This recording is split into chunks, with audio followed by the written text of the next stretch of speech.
এটা যেটা দেখাবো এখন প্রথম, এটা হচ্ছে আমাদের সিন্ধি গরু জাত। এই জাতটা খুবই ভালো, বড় হয় গরু অনেক, কিন্তু দুধের তুলনায় অনেক একটু কম দেয়। এটা হচ্ছে বকন গরু। এটা কেনা হয়েছে 3 মাস হলো 30,000 টাকা দিয়ে। তারপরে এই দেখেন আরেকটা আছে, এটা হচ্ছে শাহিয়াল। এটা দেখেন স্বাস্থ্য দেখেন, এই যে অনেকটা বড় গরু। এটা দুধের জন্য তেমন পারফেক্ট না এই গরুটাও। এটা মনে করেন যে আপনার মাংসের জন্য খুবই ভালো। এই দেখেন এখানে আরেকটা শাহিয়ালের হচ্ছে আমাদের গরুর বাচ্চা আরিল আরিল বাছুর হয়েছে। এটা আসলে বড় হলে অনেক বড় হবে। এই বাছুরটার বয়স হচ্ছে 1 মাস 20 দিন। তারপরে দেখেন কি সাইজ হয়েছে। এখন যদি আমরা হাটে বিক্রি করি তো 35,000-40,000 টাকা দাম হবে। তারপরে দেখেন এই যে একটা আমাদের এখানে আসলে শাহিয়ালেরই একটা বীজ ক্রস।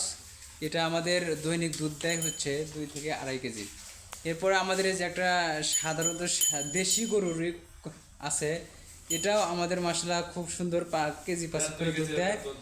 তো এটাও ভালো একটা গরু, খুবই ভালো খায় বুঝছেন। যদি আপনারা যাদের টাকা কম তারা অবশ্যই দেশি গরু পালার চেষ্টা করবেন, এগুলোতে খুবই ভালো লাভজনক হয়। এবং এই দেখেন আমাদের এখানে আরেকটা আছে, এটাও শাহিয়ালের ক্রস।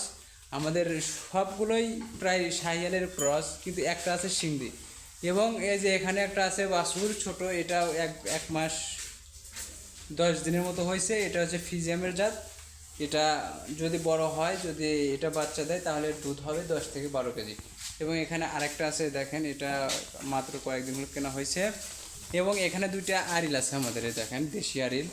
এগুলো আসলে বাইরে বের করা হয় না, এগুলো ঘরে রেখে খাওয়ানো হয় একটা। আর এই যে এখানে একটা আছে।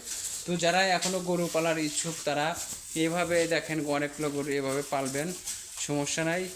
আর যদি কোনো সমস্যা হয় তাহলে যারা যে খামারগুলো আছে গরু ওদের থেকে পরামর্শ নেবেন ইনশাআল্লাহ।